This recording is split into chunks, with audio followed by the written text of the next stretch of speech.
सभी का संविधान की अगली क्लास पे। मैं राजीव। कल की क्लास में हम सभी लोगों ने क्या पढ़ा? Cabinet mission.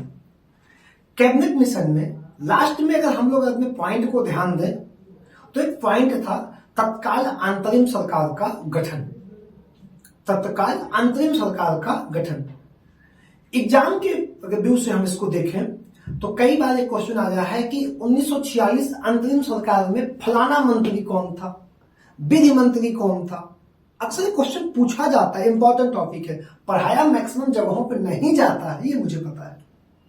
ऑनलाइन कोचिंग की शुरुआती अनुसूचियों से करते हैं लोग, प्रस्तावना से। इंटरेस्टिंग फैक्ट आपको देंगे बस वो, जहां पे बच्चा खुश होने वाला है वही वो पढ़ा के आपको छोड़ देंगे। ठीक, तो हमको ऐसा नहीं करना, एक एक पॉइंट लेके चलेंगे हर एग्जाम के लिए। ठीक, अंतरिम सरकार का गठन 24 अगस्त 1946 को पंडित नेहरू के नेतृत्व में 24 अगस्त 1946 को पंडित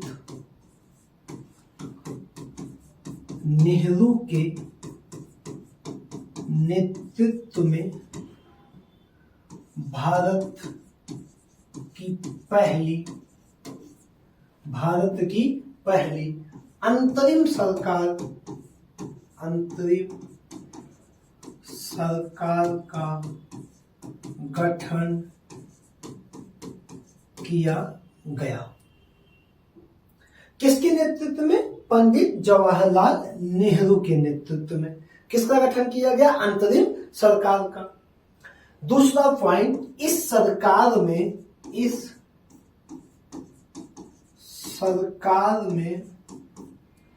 मुस्लिम लीग शामिल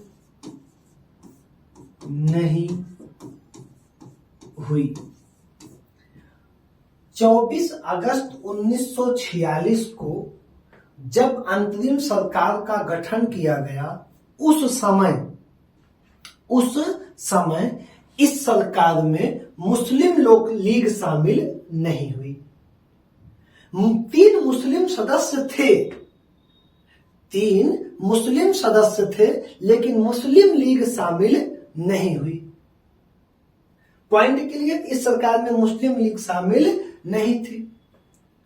2 सितंबर 1946 को, अगला पॉइंट, 2 सितंबर 1946 को पंडित नेहरू और 11 अन्य लोगों के साथ 11 अन्य लोगों के साथ अंतरिम सरकार की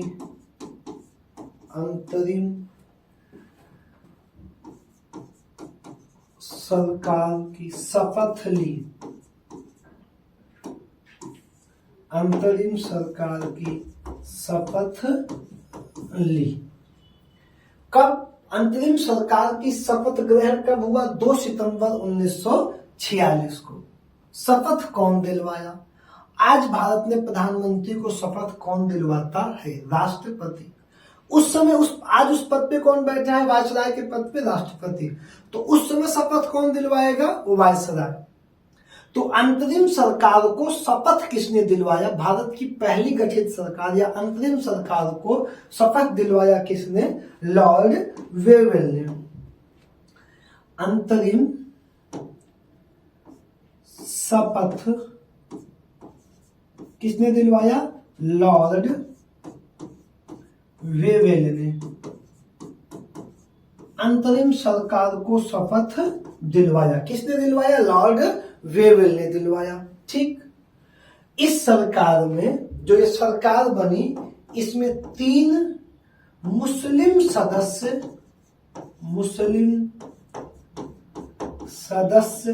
शामिल हुए लेकिन वे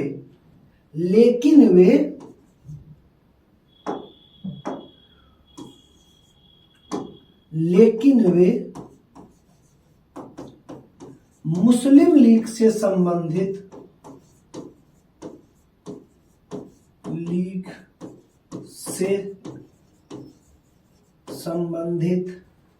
नहीं थे, मुस्लिम लीग से संबंधित नहीं थे, ये लोग मुस्लिम लीग से संबंधित नहीं थे।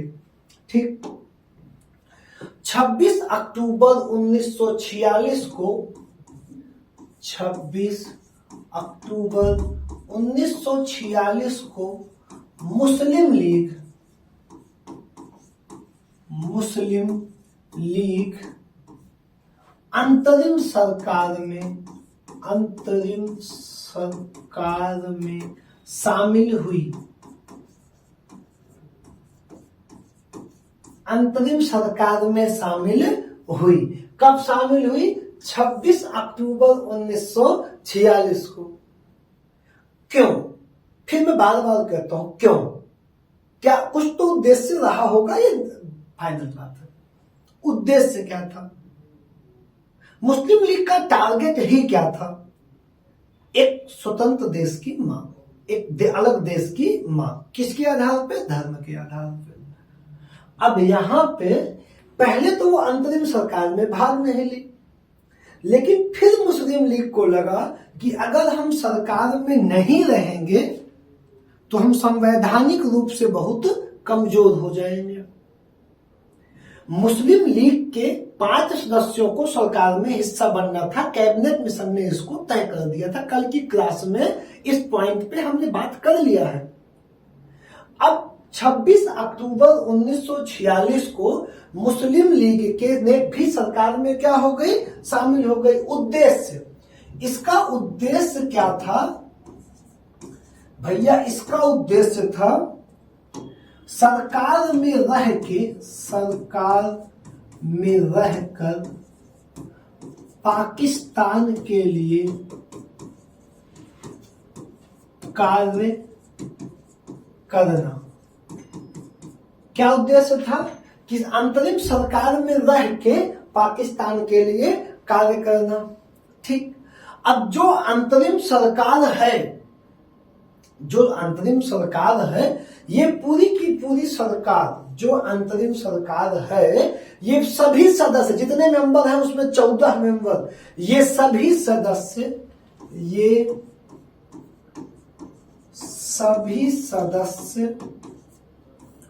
वायसराय के कार्यकारिणी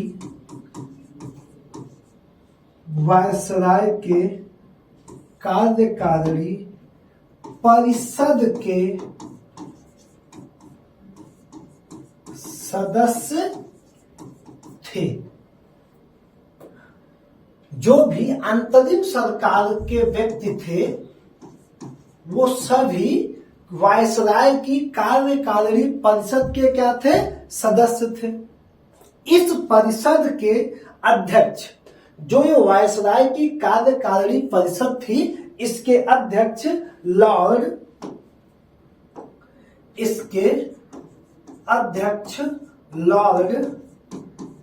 माउंटबेटन थे।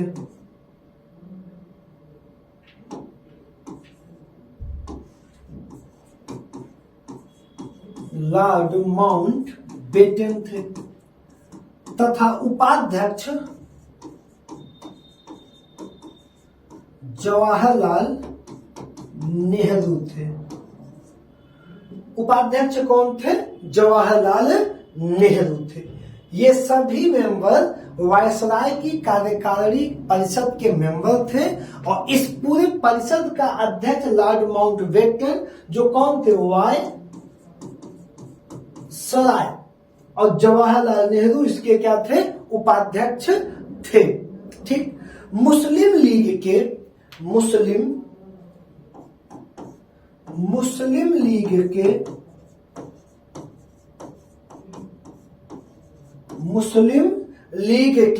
अनुसूचित जाति के हिंदू नेता,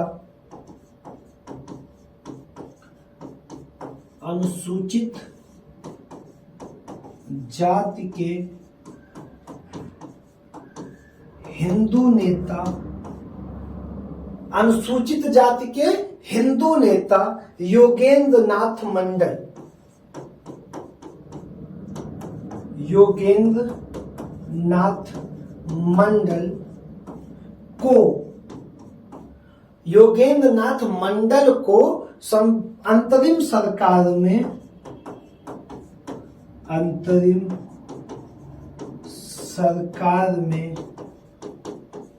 विधि विभाग दिया गया।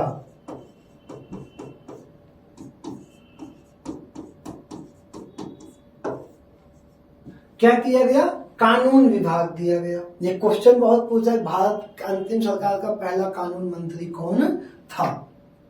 तो कौन थे? योगेंद्र नाथ मंडल थे। अब हम देखते हैं अंतरिम सरकार।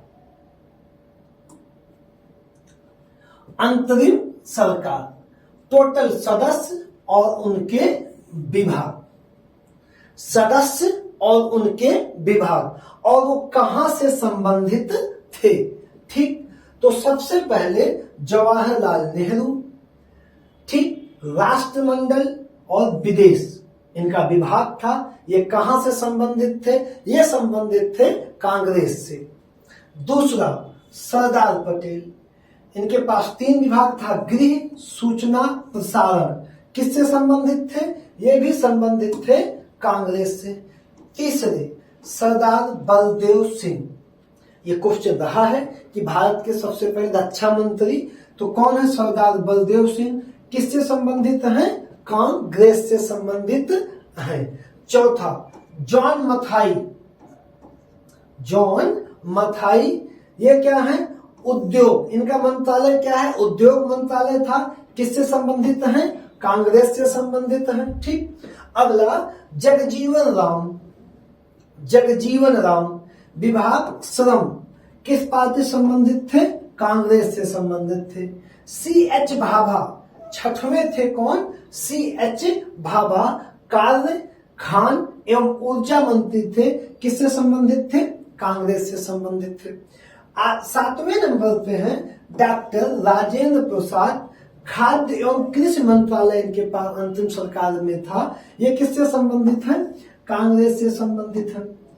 अगली 8वें सी राजगोपालाचारी, शिक्षा और कला मंत्री थे। ये भी क्वेश्चन आए कई बार कि अंतरिम सरकार का पहला शिक्षा, भारत में पहली गठित सरकार का शिक्षा मंत्री सी राजगोपालाचारी थे। किससे संबंधित हैं? कांग्रेस से संबंधित है। आसफ अली, आसफ अली, आसफ अली रेलवे एवं परिवहन मंत्री थे। कौन थे? रेलवे एवं परिवहन मंत्री थे। लेकिन ये मुस्लिम थे, लेकिन मुस्लिम लीग से संबंधित नहीं थे। अब कौन लोग थे जो मुस्लिम लीग से संबंधित थे, जो बाद में जुड़े? योगेंद्र नाथ मंडल के बाद इनको जोड़ा गया। कौन कौन लोग थे? 10वें नंबर पे थे लियाकत अली खान, इनके पास मंत्रालय था वित्त, और ये मुस्लिम लीग के मेंबर थे और इनका विभाग वित्त विभाग था। सेकंड, अब्दुल रब निस्तार, डाक एवं वायु विभाग था। ये भी किससे संबंधित थे? अंतिम सरकार में मुस्लिम लीग से। तीसरे, गजाफर अली खान, कौन से मंत्री थे? स्वास्थ्य मंत्री थे। किससे संबंधित हैं? मुस्लिम लीग से संबंधित है। 13वें नंबर पे आते हैं आई चुंदरीगढ़, वाणिज्य मंत्री थे। ये मुस्लिम लीग से संबंधित नहीं थे, ये भारतीय पारसी थे। ठीक, अगले जोगेंद्र नाथ मंडल, जो विधि मंत्री थे और किससे संबंधित थे? मुस्लिम लीग से संबंधित थे। किससे संबंधित थे? मुस्लिम लीग से ये संबंधित थे। तो ये थी हमारी क्या? अंतरिम सरकार के सदस्यों की सूची, अंतरिम सरकार के सदस्यों की सूची। एक पॉइंट छोटा सा मिस हुआ है, काटूंगा नहीं, इसी में तुमको बता देगा। ठीक, जो आई चुंदरीगढ़ हैं मेरे भाई, ये भी संबंधित है मुस्लिम लीग से। किससे संबंधित है? मुस्लिम लीग से। तो अंतरिम सरकार में कितने लोग मुस्लिम लीग से संबंधित हैं? तो हम बताएंगे 5 लोग। कितने लोग? 5 लोग। लियाकत अली, अब्दुल रब निस्तार, गजाफर अली, आई चुंदरीगढ़ और जोगेंद्रनाथ मंडल। आई चुंदरीगढ़ का नाम लिखा जाता है इब्राहिम इस्माइल चुंदरीगढ़। ठीक, ये थी हमारी अंतरिम सरकार की लिस्ट।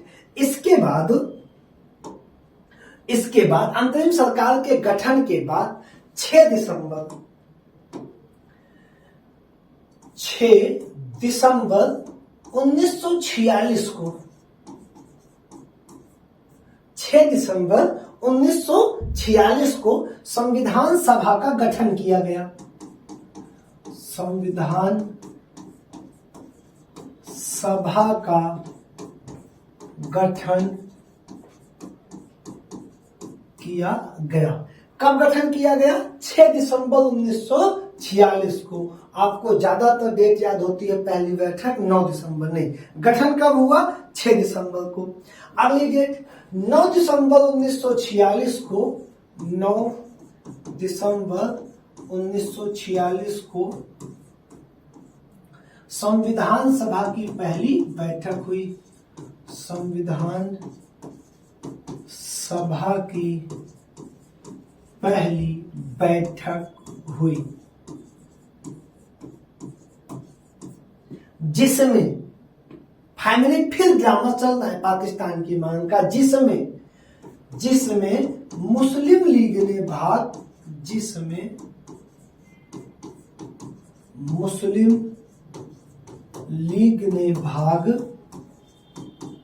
नहीं लिया। मुस्लिम लीग ने भाग नहीं लिया। ठीक, जिसमें मुस्लिम लीग ने भाग नहीं लिया, या कह सकते हैं कि पहली संविधान सभा की बैठक में मुस्लिम लीग शामिल नहीं हुई। कौन नहीं शामिल हुआ? शामिल नहीं हुई। कौन नहीं शामिल हुआ? मुस्लिम लीग शामिल नहीं हुई। अब अगला पॉइंट, इन सभी गतिरोधों को देखते हुए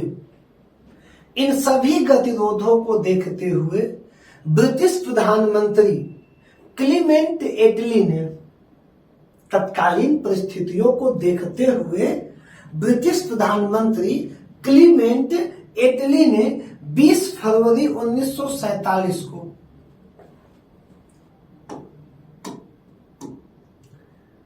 ब्रिटिश प्रधानमंत्री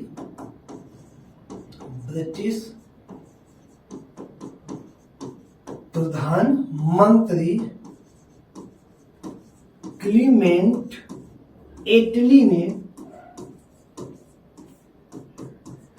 20 फरवरी 1947 को 20 फरवरी 1947 को यह घोषणा की कि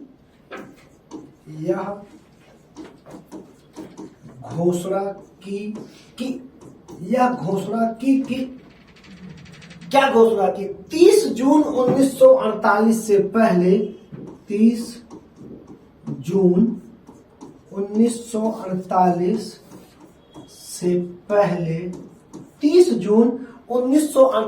से पहले भारत को आजाद कर दिया जाए। भारत को आजाद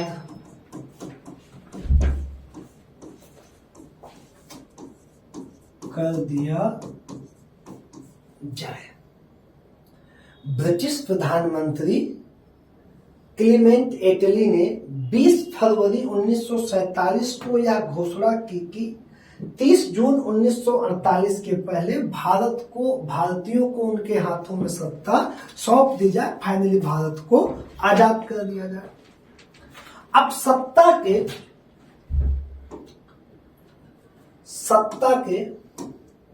लिखिएगा, सत्ता के निर्बाध हस्तांतरण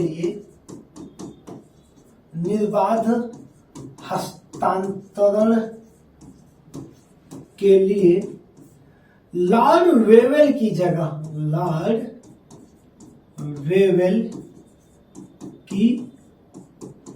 जगह किसकी जगह?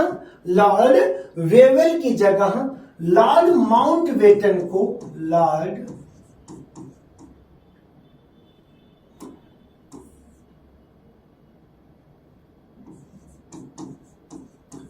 माउंट बेटन को भारत का वायसराय बनाया।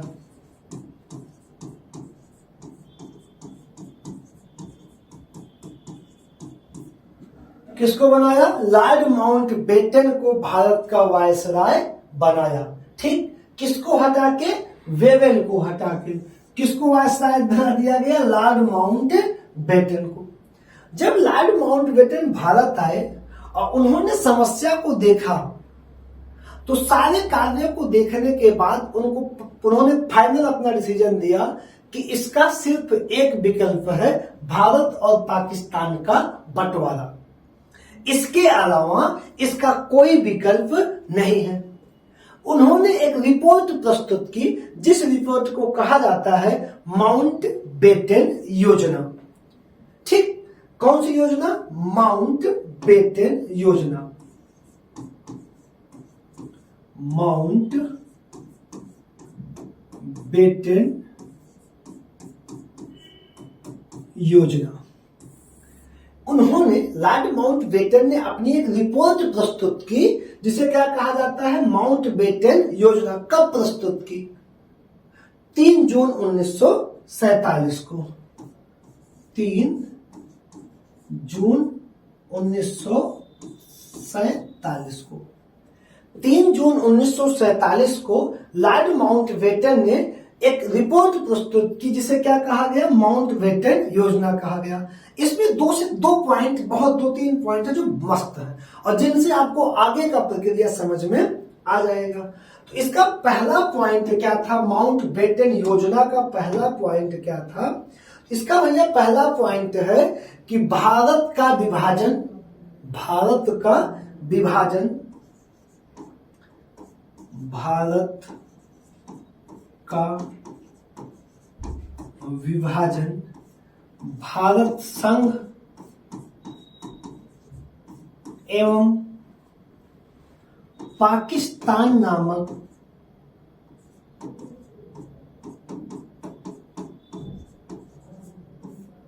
दो देशों में किया जाएगा। क्या किया जाएगा? ये भारत का विभाजन भारत संघ एवं पाकिस्तान के नामक देशों के नाम पे किया जाएगा। इस योजना की पहली लाइन क्या थी? माउंट बेटन योजना के तहत भारत का क्या हुआ? भारत का बंटवारा हुआ। दूसरा पॉइंट, दोनों देशों का अपना संविधान होगा, जिसका निर्माण वे स्वयं करेंगे। क्या करेंगे? स्वयं करेंगे। तीसरा पॉइंट, वर्तमान संविधान सभा का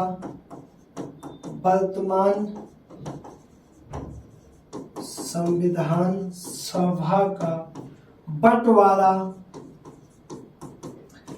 कर दिया जाएगा। वर्तमान संविधान सभा का बंटवारा कर दिया जाएगा। अगला, वर्तमान संविधान सभा का बंटवारा कर दिया जाएगा और संविधान सभा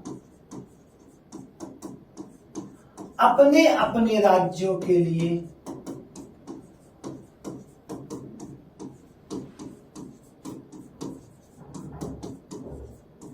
संविधान बनाएगी।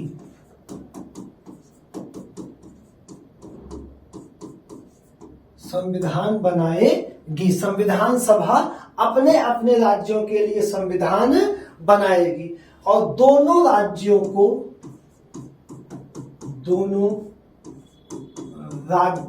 को